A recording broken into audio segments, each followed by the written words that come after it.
নমস্কার বন্ধুরা, কেমন আছেন? আজ আমি নিয়ে চলে এসেছি একটি অন্যরকম রেসিপি। সবজির খোসা দিয়ে বানাবো খোসা চচ্চড়ি। অনেকেই ভাবছেন সবজির দাম বেড়ে যায়, কোনো কিছুই ফেলছি না। এরকম ব্যাপার না।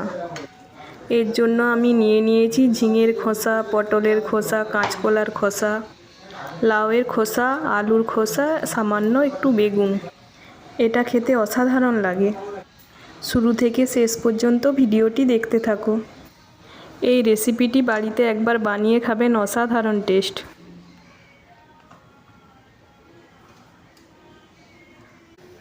কড়ার মধ্যে তেল দিয়ে দিলাম। তেল গরম হয়ে গেলে কাঁচা লঙ্কা, গোটা জিরা, সম্বুরা, একটু থেতো করা রসুন দিয়ে দেব।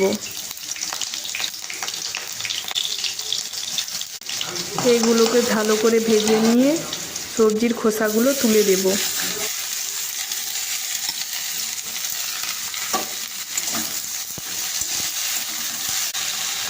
এরপর নুন, হলুদ, জিরা গুঁড়া দিয়ে নাড়াচাড়া করে ঢাকা দিয়ে দেব।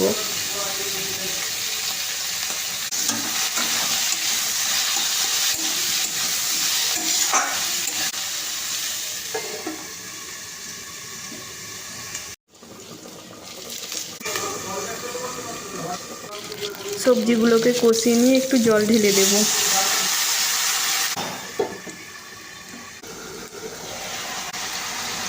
এরপর অল্প একটু চিনি দিয়ে দেব।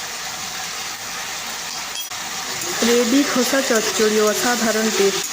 ভিডিওটি ভালো লাগলে একটি সাবস্ক্রাইব করে দেবেন।